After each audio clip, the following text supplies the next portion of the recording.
성경 다 가져오셨습니까? 성경 가져오셨고, 네. 우리가 오늘부터 시작해서 히브리서를 공부하게 될 텐데, 이게 전체가 13장까지 있습니다. 한 주에 한 장씩 우리가 소화할 수 있을 것 같습니다. 13주면 다 끝날 것 같아요. 이 히브리서는 조금 특이한 그 책입니다. 제가 마틴 루터 번역 성경을 제가 가져왔어요. 조그만 글씨로 되어 있는데, 주로 이제 제가 뭐 설교 준비할 때라든지 성경 본문을 조금 더 정확하게 이해하고 싶을 때 참고하는 그런 책입니다.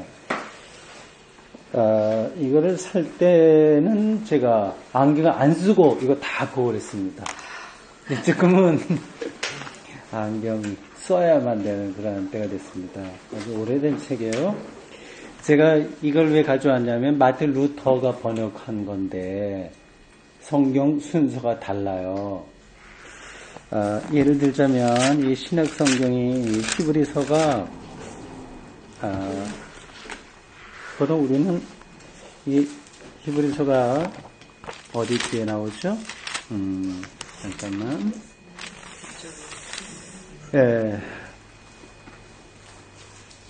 네, 빌레몬 다음에 나오는데, 이 마틴 루터는 그 차례를 좀 바꿨습니다.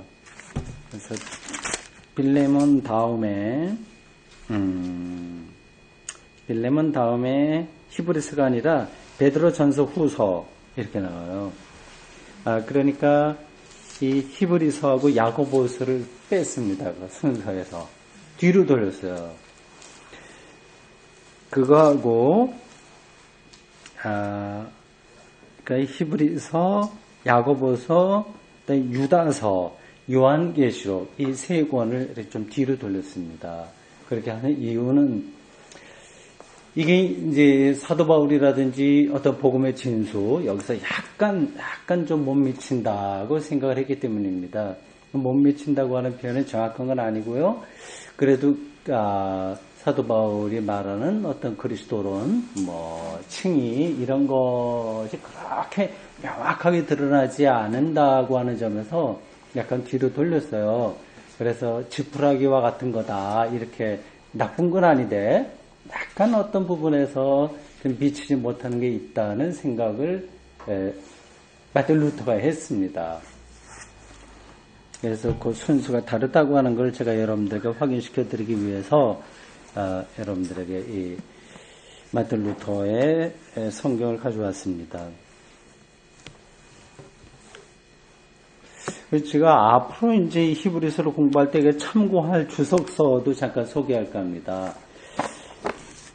이 책을 쓴 사람은 오토 미켈이라고 하는 독일 사람이에요. 제가 주로 설교할 때도 보고 있는 성서 주석, 국제 성서 주석의 43번째, 43번째 책입니다. 굉장히 긴 전집으로 되어 있어요. 이게 1984년도 괴팅겐이라고 하는 곳에서 출판됐습니다. 그게 이제 우리나라 말로 번역이 된 거죠. 이 책이 몇 조까지 있냐면 772조까지 있습니다. 굉장히 자세하게 이렇게 나오고 있어요. 그러니까 여러분들이 이제 이렇게 이런 책을 주석한 사람이 한 사람만이 아니라 굉장히 많습니다. 2000년 동안 신학이 대단히 많이 발전했고요. 특히 이제 한 계몽주 이후로 이 성서에 대한 역사 비평이 나오고서부터 훨씬 이렇게 많이 연구가 됐습니다. 여러분들이 상상하는 것보다도 훨씬 많이 성경 본문이 연구가 됐어요. 그래서 그거를 하나하나 따라가는 것도 참 쉽지 않습니다. 그래서 전문적으로 공부하는 사람들이 있는 거죠.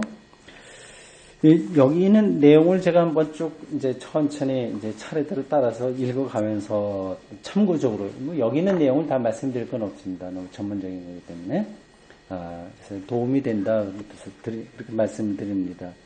혹시 뭐 보고 싶으신 분 있으면 말씀하세요. 책 빌려드릴 테니까.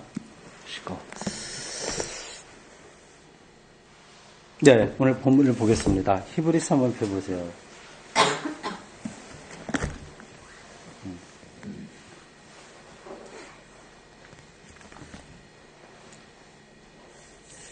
히브리서가 1장부터 13장까지 있는데 일단 여러분들 상식적으로 히브리서에 대해서 어떤 느낌이 드시나요? 생각이 있으신 분들 말씀해 보시죠. 히브리서 하면 어떤 생각이 나온다. 어떤 생각이 난다. 그런 게 있습니까? 여기에 그리고 아주 유명한 그런 구절이 있죠. 아마 아실 거예요. 믿음에 대한 이야기요. 이건 너무 이제 여러분들이 잘 아시는 거니까 그걸 중요한 거라서 한번 좀 볼까요? 먼저 11장입니다. 11장. 아마 이게 가장 유명한 구절이 아닐까 싶네요. 11장 1절. 믿음은 바라는 것들의 실상이요. 실상. 예, 보이지 않는 것들의 증거다. 많이 들었던 거예요. 이 히브리서의 특징은 주로 이제 구약 성경을 많이 인용한다고 하는 겁니다. 그리고 예수 그리스도를 비유적으로 예표적으로 많이 설명을 하는 거예요. 뭐 비교하죠. 천사, 제사장, 뭐 이런 거 비교함으로써 예수 그리스도를 드러내려고 하는 그러한 성경입니다. 이게 이제 서신으로 분류되기는 하지만 서신이라기보다는 신학 논문이라고 보는 게 낫습니다. 이걸 누가 썼냐 이것도 뭐 확실하게 드러난 건 없습니다. 모든 성경이 저자가 늘 확실한 게 아닙니다. 사람들에 따라서 이 히브리서가 사도 바울의 편지다 이렇게 얘기하기도 합니다만은 그럴 가능성은 없습니다. 기본적으로 이제 글 쓰는 방식이 다른 거고요. 그렇다고 해서 바울하고 아무 상관이 없는 것도 아니고요. 그것도 하여튼 학자들의 의견이 굉장히 분분합니다. 일단 본문을 좀 보죠. 오늘은 우리가 1장 1절부터 14절까지 보도록 하겠습니다. 자, 그러면 일단 제가 읽고 이렇게 차례대로 가면서 한 절씩 읽어보시겠어요? 한 절씩. 숫자가 다 되지 않겠습니다만 가는 데까지만 읽겠습니다. 옛적에 선지자들을 통하여 여러 부분과 여러 모양으로 우리 조상들에게 말씀하신 하나님이 이 모든 날 마지막에는 아들을 통하여 우리에게 말씀하셨으니 이 아들을 만유의 상속자로 세우시고 또 그로 말미암아 모든 세계를 지으셨느니라. 이는 하나님의 영광의 광채시요 그 본체의 형상이시라. 그의 능력의 말씀으로 만물을 붙으시며 죄를 정결하게 하는 일을 하시고 높은 곳에 계신 지극히 크신 이의 우편에 앉으셨느니라. 그가 천사보다 훨씬 뛰어나나 그들보다 더욱 아름다운 이름을 기업으로 얻으시며 하나님께서 어느 때에 천사 중 누구에게 너는 내 아들이라 오늘 내가 너를 낳았다 하셨으며 또다시 나는 그에게 아버지가 되고 그는 내게 아들이 되리라 하셨느냐. 또 그가 맏아들을 들어 세상에 다시 들어오게 하실 때에 하나님의 모든 천사들은 그에게 경배할지어다 말씀하시며 또 천사들에 관하여는 그는 그의 천사들을 바람으로 그의 사역자들을 불꽃으로 삼으셨느니라 하셨을 때 아들에 관하여는 하나님이여 주의 보좌는 영원하며 주의 나라의 규는 공평한 규이니이다. 주께서 의를 사랑하시고 불법을 미워하셨으니 그러므로 하나님 곧 주의 하나님의 즐거움에 기름을 주띠고 주를 동료들보다 뛰어나게 하셨도다 하였고 또 주여 태초에 주께서 땅에 기초를 두셨으며 하늘도 주의 손으로 지으신 바라. 그것들은 멸망할 것이나 오직 주는 영존할 것이요 그것들은 다 옷과 같이 낡아지리니 이복처럼 갈아입을 것이요 그것들은 옷과 같이 변할 것이나 주는 여전하여 연대가 다함이 없으리라 하였으나 어느 때의 천사들 누구에게 내가 네 원수로 네 발등상이 되게 하기까지 너는 내 우편에 앉아 있으라 하셨느냐. 모든 천사들은 섬기는 영으로서 구원받을 상속자들을 위하여 섬기라고 보내심이 아니냐. 아멘.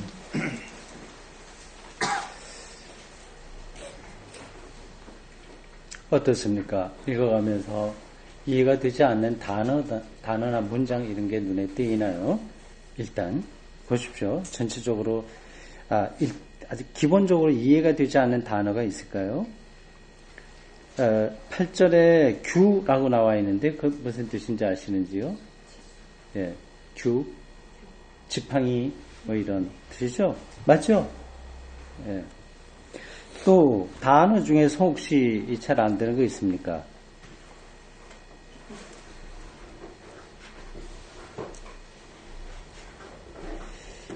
그 13절에 보면 내가 네 원수로 네 발등상이 되게 하기까지 나오죠. 발등상 이 단어가 뭔지 아시나요? 발판. 네. 예, 발등이 아니라 발을 올려놓는 판 이런 걸 얘기합니다. 그러니까 등받이가 없이 이렇게 판으로 되어 있는 거 있죠? 이렇게 발을 올려놓을 수 있는 어떤 납작한 그런 상 그런 것을 가리킵니다.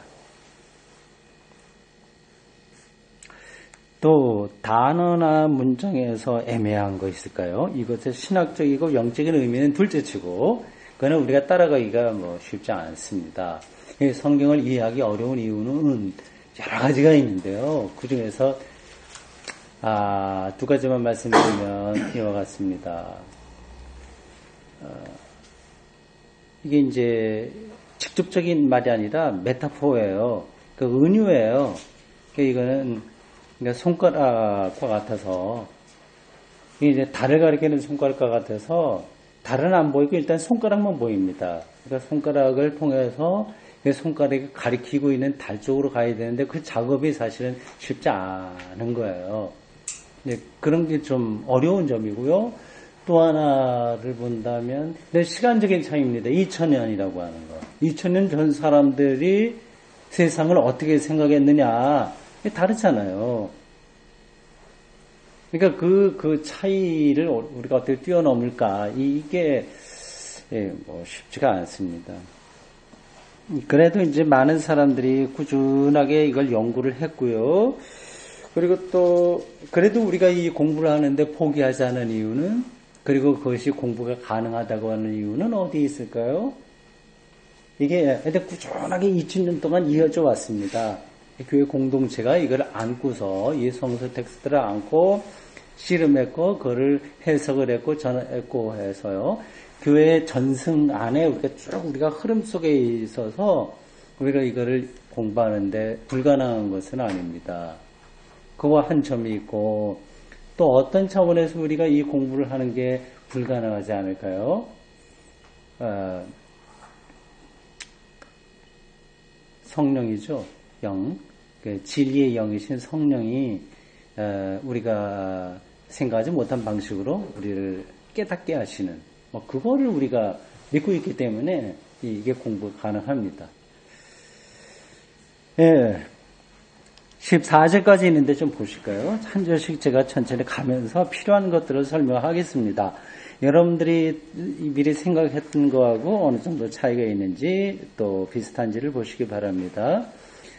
근데 앞으로 여러분들도 다 집에서 좀 읽고 어떤 뜻인가 미리 좀 공부를 스스로 조금씩이라도 한번 하고 오시면 되겠습니다. 1절 이렇습니다. 옛적에 선지자들을 통하여 여러 부분과 여러 모양으로 우리 조상들에게 말씀하신 하나님이 이렇게 되어 있어요. 예, 그러니까 히브리서 기자는 다짜고짜로 이제 하나님이 하신 일에 대한 것을 말하고 있습니다. 다른 데 관심이 있는 게 아니에요. 선지자가 누군지는 아실 거고요. 구약의 하나님의 말씀을 받아서 선포한 사람들을 가리킵니다. 선지자는 다른 말로 예언자라고 얘기하고요. 그 사람들은 하나님의 말씀을 선포한 사람들이에요. 구약에 종교적인 어떤 그 권위를 가지고 있는 집단이 둘이 있었습니다. 하나는 선지자고 또 하나는 제사장이겠죠. 이게 서로 성격이 달라요. 그건 자세한 것까지 우리가 생각할 건 없고, 어쨌든 제사장은 이제 한 성전에 있으면서 하나님께 번제나 여러 가지 제사 행위를 하기 때문에 상당히 보수적이고요. 첫째, 안정적으로 갈 수밖에 없고요. 왕 이런 사람들과 가까울 수밖에 없어요. 이것에 반해서 선지자들은 하나님의 말씀을 선포하기 때문에 좀 야인에 가깝다고 할 수 있습니다. 그러니까 보수적인 게 아니라 좀 개혁적이고, 이런 양축을 중심으로 해서 유대교가 쭉 내려왔다고 보면 되겠습니다. 그래서 선지자들이 하는 일들이 주로 이제 하나님의 말씀을 받아서 선포하는 것인데, 그 행위를 가르쳐서 좀 신학적인 용어로 하면 신탁이라고 합니다. 신탁. 하나님으로부터 어떤 것을 위임받아서 말씀을 전한다라고 하는 뜻입니다. 오레클이라고 영어로 써요. O-R-A-C-L-E라고 합니다. 그러니까 여기서 선지자들을 통하여라고 하는 것은 그 신탁을 받은 그러한 특별한 집단들, 오늘로 말하자면 뭐 신학생들이라고, 신학교 뭐 교수들이라고 할 수 있을까?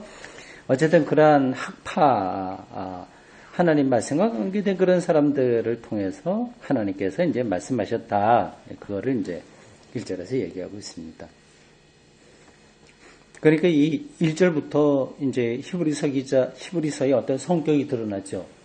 그러니까 구약에서 하나님이 이 선지자들을 통해서 말씀하신 것을 상당히 소중하게 생각하는 거예요. 그걸 바탕으로 놓고 얘기를 하는 거죠. 구약은 그러면 참 중요합니다. 2절 보십시오. 이 모든 날 마지막에는 종말론적이라고 하는 겁니다. 종말론적이다. 이 모든 날 마지막에는 이제 이미 앞에서는 선지자들을 통해서 말씀하셨어요. 역사적으로 하신 거예요. 선지자들을 통해서. 근데 이제 종말론적으로는 아들을 통해서 우리에게 말씀하셨다. 이게 두 개가 비교되죠?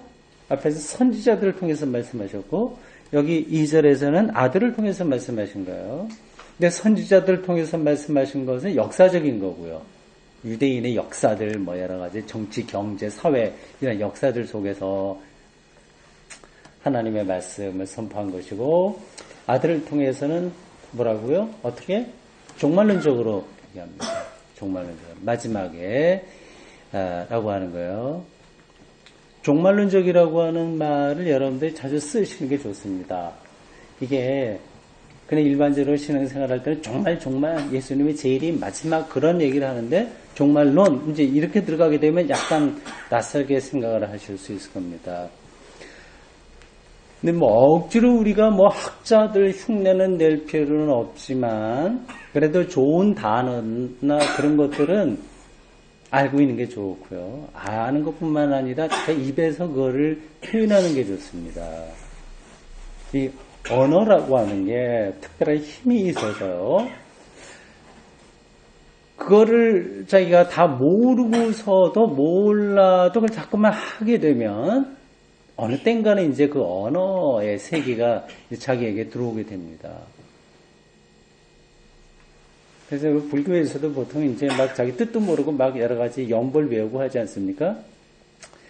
그런 게 이제 터무니없는 이야기는 아닙니다. 연벌을 통해서 어떤 세계에 들어가는 노력이니까요. 종말론적인 거예요. 이 두 가지를 좀 잘 생각해 두십시오. 역사적이라고 하는 거고 종말론적이라고 하는 거.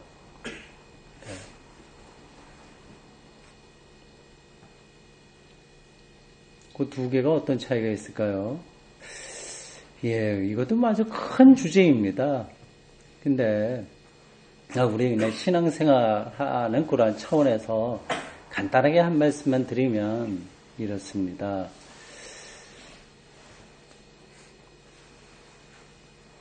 근데 종말론적이라고 하는 것은 궁극적이라고 하는 뜻이에요. 예. 역사적이라고 하는 것은 과정이 하나의 그 점진적이다 이렇게 얘기할 수 있습니다.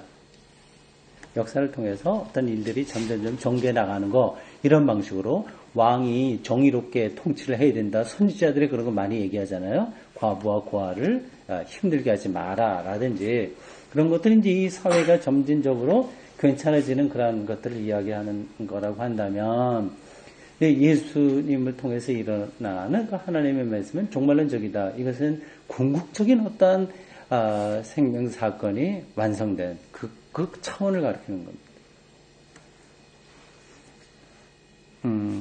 그러니까 그 두 가지 종말론적인 아들의 말씀, 종말론적인 아들에 대한 아들을 통한 종말론적 말씀, 아들을 통한 종말론적인 계시 이렇게 바꿔서 얘기할 수도 있어요. 네. 이제 사실은 이제 시브리서가 전부 이제 그걸 얘기하려고 하는 겁니다. 사실은요.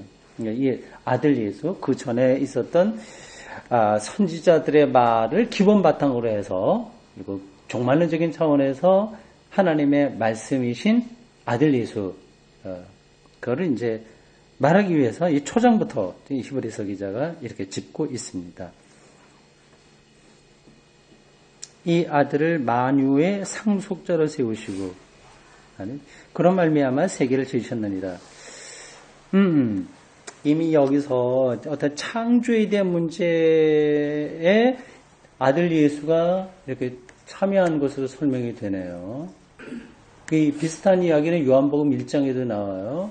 태초에 말씀이 계시니라. 말씀이 뭐 그런 거 있죠. 잠깐 보면 1장 1절에 보면 태초에 말씀에 계시니라 이 말씀이 하나님과 함께 계셨으니 뭐에 등등등. 그리고 3절에 보면 요한복음 1장 3절에 보면 만물이 그로 말미암아 지은 바 되었으니 지은 것이 하나도 그가 없이는 된 것이 없느니라. 이렇게까지 요한복음 기자가 말하고 있는 것과 같은 비슷한 차원에서 히브리서 기자가 그런 말미암아 모든 세계를 하나님께서 지으셨다 얘기하고 있습니다.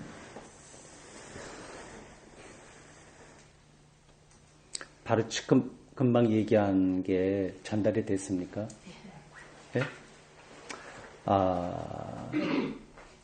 왜 그런지 설명할 수 있어요? 이게 어떤 근거로 그렇게 가능하지? 예수가 왜 창조의 근원이 되는지를 설명할 수 있을까요? 근데 우리가 그냥 교리적으로는 이해를 하고 있는 겁니다. 또 성경에 나와 있으니까. 근데 사실은 이게 말이 안 되는 거잖아요. 예수님은 2000년 전에 사셨던 그런 분이고 창조된 다음에 우리의 오늘의 물리학적인 어떤 정보에 의하면 120억 년 내지 130억 년 이제 쭉 지난 다음에 아주 최근에 2000년 전에 예수님께서 역사에 사시는데 바로 그분이 어떻게 그 역사를 거슬러 올라가서 그 창조에 깊숙이 관여했냐, 창조 사건의 근원이 되냐고 하는 거죠. 왜 그런지. 그건 여러 가지로 얘기를 할 수 있을 겁니다. 여러분들도 나름대로 각자 생각하시는데 그걸 따라가기는 쉽지 않을 겁니다. 오늘 제가 그것까지 또 말을 하진 않겠어요. 여러분들의 머리가 이제 복잡해지실 것 같으니까. 앞으로 우리가 쭉 공부하면서 이런 비슷한 이야기들 많이 나올 겁니다. 이거 그런 것들을 여러분들이 아주 실질적으로 이해를 하고 따라가야 됩니다. 그러니까 예수님이 하나님의 아들이라고 할 때 그게 정말 무슨 뜻인지를 알아야 되잖아요. 그냥 우리가 세례를 받을 때 그런 걸 얘기를 해요. 내가 뭐 예수 믿고 죄 용서 받았다라고 할 때 그 증거가 있습니까? 죄 용서 받았다고 하는 게 우리가 그렇게 믿고 있을 뿐이지 실질적으로 잘 그게 와닿지 않을 겁니다. 근데 기독교가 그러면 아무 의미도 없이 그런 것들을 막 이렇게 우격다짐으로 가르치는 애 그건 아닌 거예요. 거기에 충분한 근거들 그런 것들이 있어요. 근데 그런 것들은 이제 숨겨져 있다고 할까요? 그 안에 들어 있어요. 그래서 확 드러나지 않기 때문에 일반 신자들이 그런 것들을 좀 경험하기가 조금 어렵습니다. 이거 다른 걸로 비유적으로 설명을 하면 우리가 어떤 음악을 들으면 즐겁잖아요. 즐거운데 근데 왜 즐거운지를 설명할 수 있으면 좋은 음악 감상에서 그냥 뛰어난 감상을 하는 겁니다. 설명하지 못해도 즐거울 수는 있어요. 그러나 왜 즐거운지 이게 화음이 어떻게 됐고 그리고 이게 어떤 주제고 이거 그래서 어떻게 반복돼 갖고 우리의 어떤 마음들 감정을 어떻게 끌어가기 때문에 이게 우리들에게 좋은 음악 경험이 된다 이렇게 설명할 수 있으면 그리고 그걸 알고 그걸 더 들으면 좋은 감상이 되는 거고 더 음악적인 어떤 힘들이 더 많아지는 거예요. 신앙 공부도 신앙도 거의 비슷합니다. 그러니까 꾸준하게 이제 가야죠.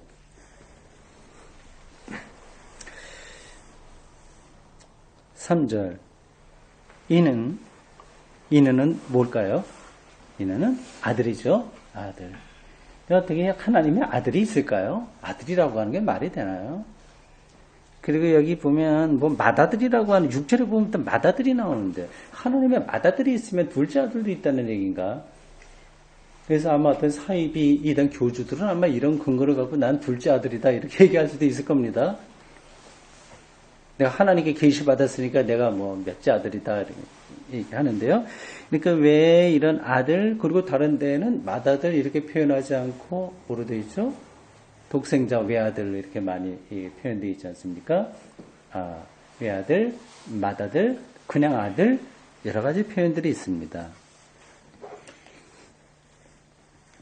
그런 것들이 그냥 나온 건 아니고 각각 나름대로 그 단어를 쓴 그 성서 기자의 어떤 영성이 거기에 있는 거예요. 그러니까 아무 근거 없이 나온 것도 아니고 구약 성서와 그 당시 신앙의 어떤 자료들 그런 것들을 바탕에 두고 그런 얘기를 하고 있습니다.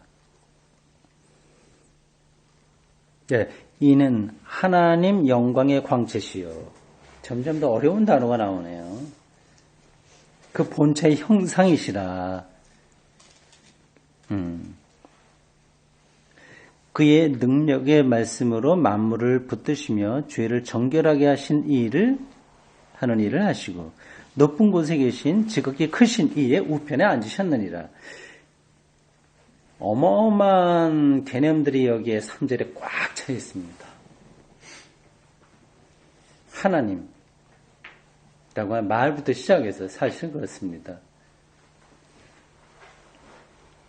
영광, 광채, 본체, 형상, 만물, 죄, 정결, 또 높은 곳에 높은 곳, 지극히 크시니 그분의 우편 이런 단어들이에요.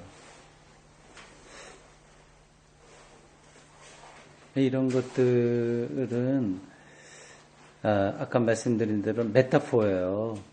시적인 언어예요. 어떤 근원적인 세계를 경험한 사람들 혹은 개인이 이런 방식이 아니면 표현할 수 없어서 그렇게 얘기하고 있습니다.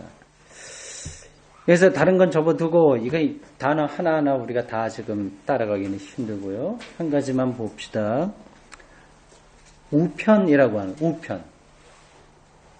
우편이라고 하는 이 표현이 사도신경에도 나오죠. 그러면 다른 데도 조금 몇 군데 나옵니다. 하나님에게 오른편이 있고 왼편이 있을까요? 당연히 그렇지는 않죠. 하나님에게는 그게 없죠. 동서남북 이런 게 있는 게 아니에요. 이거는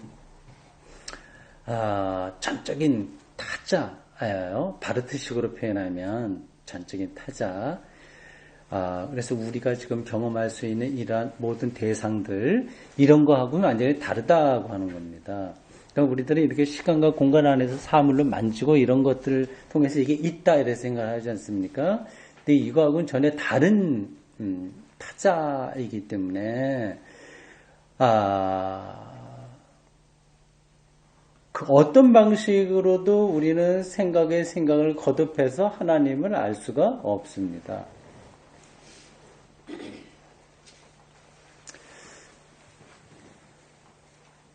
우리가 이제 많이 노력해서 머리가 좋아갖고 어디에 닿는 그런 게 아니라, 그럼 우리가 어떻게 하나님을 경험할 수 있을까요? 어떻게 알 수 있을까요?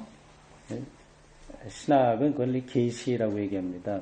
그러니까 우리가 노력해서 어떤 궁극적인 하나님을 아는 게 아니라, 사실 기본적으로 불가능합니다. 지금 제가 뭐 자주 얘기합니다만 우리가 지금 생명이 뭔지를 다 모르잖아요. 그렇지 않습니까? 지금 우리는 그냥 이렇게 숨 쉬고 사는 거라고 생각하는데 이게 절대적인 어떤 우리 생명 근원적인 거 그거 자체가 아닌 것처럼 우리가 어떤 지성적인 노력을 통해서 또 신학적인 노력을 통해서도 사실은 하나님을 다 알지 못합니다. 이제 다만 기독교에서는 하나님이 오신다, 자기를 드러내신다. 그렇기 때문에 우리가 하나님을 이해할 수 있다. 그렇게 얘기합니다. 어쨌든 여기 우편이라고 얘기했는데 하나님에게는 오른편도 없고 왼편도 없어요. 그럼 무슨 얘기일까요? 우편이라고 하는 게. 이거는 고대 유대인들이 어떤 생각을 했느냐 그걸 전제하고 하는 겁니다. 그러니까 그 사람들은 유대인들은 그 구약 성서와 유대교의 이런 것들을 아는 게 우리 기독교는 그게 이제 모판으로 해서 나왔기 때문에 이제 중요한 거예요. 그 사람들은 하나님의 우편이라고 하는 말을 통해서 하나님과 동일한 권위를 가진 어떤 일을 가리키는 겁니다. 그러니까 예수님이 하나님 우편에 앉아 계시다고 하는 말은 예수님이 하나님과 동일한 영적인 권위를 가진 분으로 계시다. 그걸 이제 말하려고 하는 거죠. 그런 말도 그냥 알고 있을 거예요. 근데 조금 더 생각을 해보시기 바랍니다. 그러니까 하나님 우편, 그래 하나님과 동일한 권위 이렇게까지는 우리가 생각할 수 있는데 정말 그게 뭔지 하나님의 그 절대적인 권위, 하나님의 존재 자체, 근데 그게 뭔지에 대해서 말이죠. 예. 됐습니다. 그 다음 4절. 그가 천사보다 훨씬 뛰어남은 그들보다 더욱 아름다운 이름을 기업으로 얻으심이니. 천사 이야기가 나와요. 근데 그게 이제 요 1장에서 근데 예수님을 표현하려고 하는 중요한 그 구약에 나오는 단어입니다. 그래서 5절부터 쭉 보면 14절까지 7번 정도 구약이 인용되고 있습니다. 7번. 대다수가 시편이고요. 그 다음에 사무엘하가 한 군데 있나? 시편이 주로 나오는데 한 7번 정도 구약이 인용되고 있습니다. 5절. 이게 천사와 예수님과 비교가 될 수 있냐? 이제 그래요. 비교될 수 있는 건 아니죠. 그러나 이제 유대인들이 천사에 대해서 아주 특별한 존재로 생각을 했기 때문에 이제 유대 그리스도인들이 아마 이 히브리서의 독자일 겁니다. 근데 그들을 위해서 그러니까 천사에 대한 생각이 많은 사람들에게 이제 예수님을 더 잘 전하기 위해서 그걸 인용해서 말하고 있습니다. 5절. 하나님께서 어느 때에 천사 중 누구에게 그 다음에 이제 두 가지가 인용됐어요. 너는 내 아들이라 오늘 내가 너를 낳았다. 이게 시편 2편 7절입니다. 그 다음 나는 그에게 아버지가 되고 그는 내게 아들이 되리라. 이것은 사무엘하 7장 14절 인용입니다. 이렇게 얘기했겠느냐. 너희들이 천사를 굉장히 위대한 존재로 생각하지만 천사에게는 이런 말이 나올 수 없다. 이거는 예수 그리스도에게만 가능한 거다. 그 얘기입니다. 6절. 또 그가 맏아들을 이끌어 세상에 다시 들어오게 하실 때, 그래서 맏아들, 외아들이라고 해도 좋고요. 바로 예수를 얘기하고 있습니다.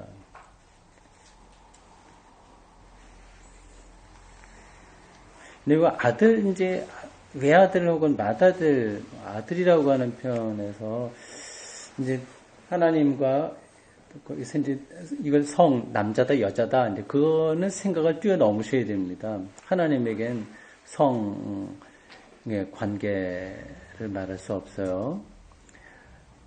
그리고 아버지, 우리가 일반적으로 이제 생각하는 거 아버지 사항도 아니고, 그래서 아버지라고 얘기 표현되어 있긴 있지만, 여기는 어머니의 성격도 하나님에게 많이 있는 거죠. 근데 왜, 이제 아버지라고 하는 표현이 이제 성경에 많이 나오는데, 그 이유는 하나님을 정말 우리의 육체적인 아버지, 남자로서의 아버지를 말하려고 하는 것이 아니라, 뭐라고 혹시 제가 언젠가 얘기를 했는데 기억하시는 분들 계신가요? 아버지라고 한 표현은 절대적으로 신뢰할 대상이라는 뜻입니다.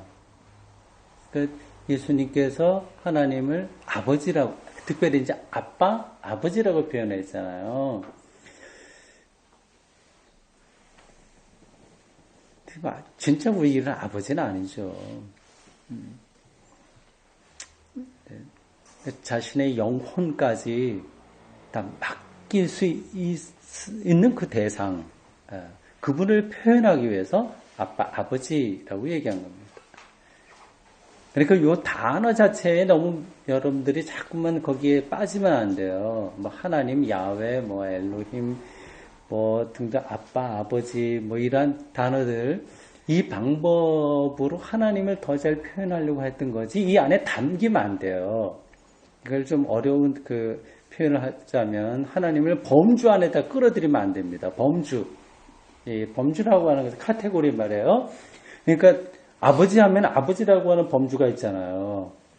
나를 낳아주신 아버지, 뭐 아내, 뭐 이런 것들, 뭐 고체, 뭐 이런 것처럼 말이죠. 그 성서에는 그렇게 하나님을 표현하는 게 많이 있어요. 그러니까 탕자와 뭐 이런 비유에서도 그런 얘기가 나오고 또 무소불위하다는 그러한 거라든지 이런 것들이 다 범주, 이거 속성이고 하는 겁니다. 근데 거기 안에 하나님은 담기지 않으니까 하여튼 거기까지 하나님을 절대 신뢰할 만한 대상으로 생각하기 때문에 그 단어로 설명하는 것이지 그 단어 안에 담기지는 않습니다. 6절에서요. 마다들을 이끌어 세상에 다시 그냥 오게 한다지 않고 다시 들어오게 하신다고 그랬어요. 이게 뭘 가르칠까요? 당연히 예수님의 재림을 가르치죠. 다시 오신다. 그건 뭐 기독교 신앙의 기본 바탕에 있는 겁니다. 그때 하나님의 모든 천사들은 그에게 경배할지어다 말씀하시며 또 천사들에 관하여는 그는 그의 천사들을 바람으로 그의 사역자들을 불꽃으로 삼으시느니라 하셨으되 지금 비교가 되죠. 그러니까 예수님은 아들로서 세상에 올 때 천사들이 경배를 해야 되는 거예요. 이게 비교의 대상이 아닌 거죠, 사실은요. 8절 아들에 관하여는 하나님이여 주의 보좌는 영영하며 주의 나라의 균은 공평한 균이이다. 9절 주께서 의를 사랑하시고 불법을 미워하셨으니 그러므로 하나님 곧 주의 하나님이 즐거움에 기름을 주께 부어 주를 동료들보다 뛰어나게 하셨다다 하였고 아들 예수에 대한 그러한 적극적인 평가를 지금 시편 45편 6절 이하를 인용해서 이야기하고 있습니다. 10절 여기도 인용이죠. 시편 102편 25절입니다. 주여 태초에 주께서 땅에 기초를 두셨으며 하늘도 주의 손으로 지으신다라. 11절 그것들은 멸망할 것이나 표현이 재밌네요.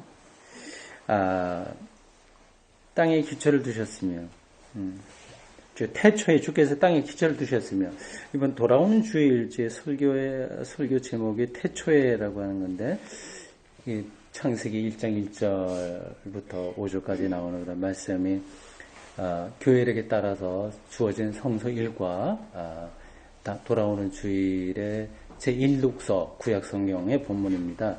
태초인데 여기도 지금 태초가 나오네요. 오늘 이 구절이 좀 도움이 될 것 같습니다. 태초에 땅에 기초를 두셨고 땅과 하늘 이게 나오죠. 태초할 때는 천지, 하늘과 땅, 온 세계를 가리켜요. 아주 어마어마하죠. 일단 이거를 여러분들이 고대인들의 시각으로 천지를 보셔야 됩니다. 예.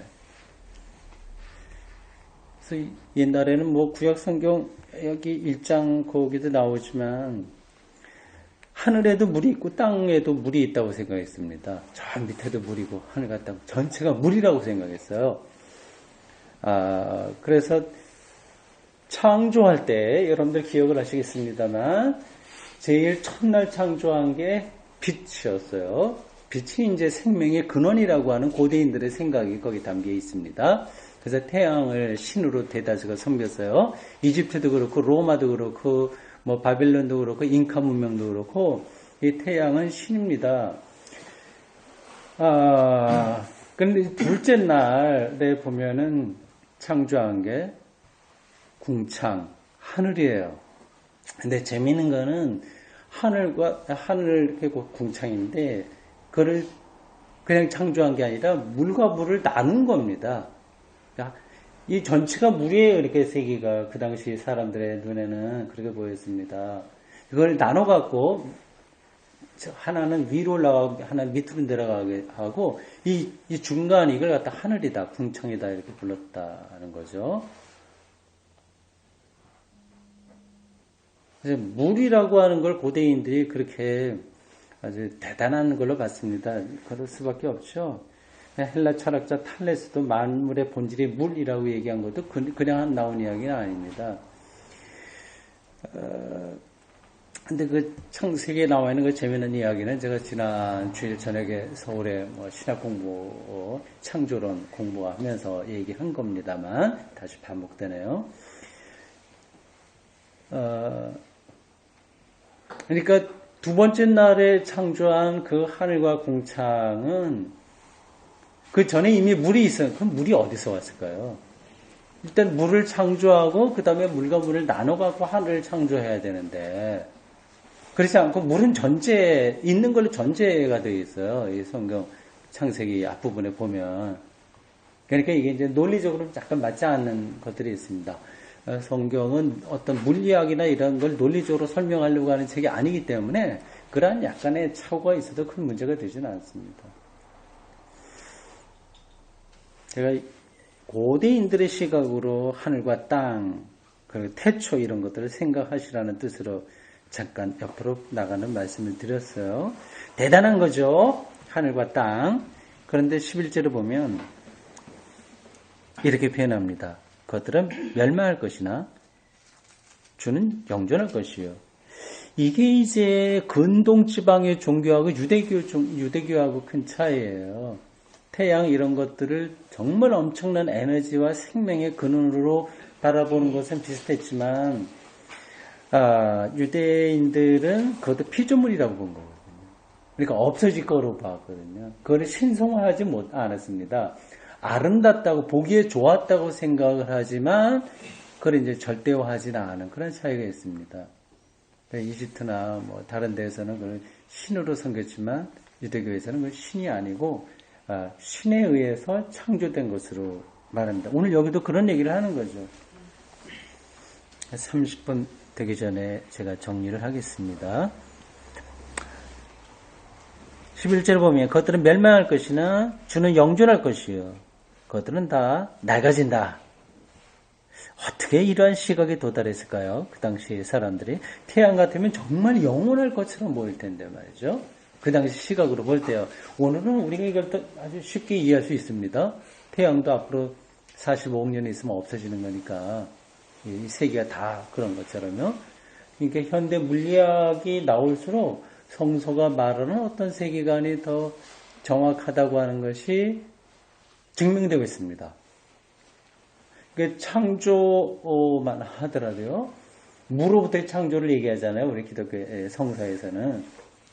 무로부터의 창조. 이게 이제 현대 물리학이 얘기하는 빅뱅하고 상당히 이 구도가 맞는 거죠. 네, 12절도 그렇고요. 이 세계는 아무리 대단해봐도 뭐 그렇다, 없어진다 얘기를 하면서 이제 아들의 하나님과의 동일성 그걸 말하려고 합니다. 13절이 우리가 좀 익숙하게 아는 구절입니다. 그 인용한 부분 보겠습니다. 기억 각주로 달아서 나왔습니다. 내가 네 원수로 네 발등상 발을 놓는 의자에 의자가 되게 하기까지 너는 내 우편에 앉아 있으라. 많이 인용되는 그런 구절이고요. 초기 기독교가 이 기억 시편이죠. 110편 1절을 많이 인용해서 예수 그리스도를 증명하고 있습니다. 초기 기독교인들이 시편을 많이 인용했어요. 특별히 예수 그리스도를 얘기할 때는 굉장히 시편이 중요했습니다. 이 구절도 그와 같은 거예요. 보십시오. 그 구절 그냥 보십시오. 내가 네 원수로, 원수는 누굴까요? 네 원수람, 네라고 할 때는 나는 이제 하나님이죠. 너의 원수라고 할 때 너는 오늘 시브리서 기자의 입장에서 보면 아들 예수고요. 원수는 누굴까요? 예수의 구원을 막는 어떤 악한 세력이라고 할 수 있겠죠. 네 발판에 되기까지는 뭐래 완전히 굴복한다고 하는 뜻이죠. 완전한 굴복. 발로 이제 밟는다 이제 뜻이니까요. 그럴 때까지는 너는 내 우편에 앉아 있으라. 이 말을 근거로 해서 본다면 예수님의 재림의 순간에는 이 세계에 예수님의 원수들, 우리가 생명과 적대적인 것들, 악한 세력들은 다 이제 파괴되는, 완전히 정복되는 그러한 때다. 그런 걸 우리가 알 수 있죠. 당연한 이야기죠. 우리가 알고 있던 바입니다. 예수님의 재림은 곧 우리의 일반적인 말로 바꾸면 생명의 완성이에요. 생명의 완성. 예수님이 재림하신다고 하는 것은 우리 세계가 하나님의 통치를 통해서 완성된다. 그런 뜻입니다. 마지막 14절입니다. 오늘 천사에 대한 이야기를 마치면서 이렇게 이야기를 합니다. 모든 천사들은 섬기는 영으로서 구원받을 상속자들을 위하여 섬기라고 보내심이 아니냐. 아마 이 천사를 숭배하고 있는 사람들을 향해서 막 그런 이단들이 초기 기독교에 있었던 것 같아요. 뒤에 보면 또 나올지 모릅니다. 이단이라고 하는 것은 약간 다르게 가르치는 거예요. 같이 길을 가다가 약간 옆으로 새 길로 빠지는 걸 얘기하거든요. 초기 기독교에는 이단들이 참 많았습니다. 지금만 우리 한국 교회에 많은 게 아니라 원래 많았습니다. 이제 그러한 신앙이 왜곡되거나 좀 잘못된 길로 갈 수 있는 그러한 위험 속에서 그걸 바로잡기 위해서 사도들과 이런 사람들이 성경을 기록한 거예요. 그러니까 천사 숭배하는 자들을 향해서 아니다. 천사들은 오히려 아들 예수를 섬겨야 될 영이다. 네, 그렇게 얘기하고 있습니다.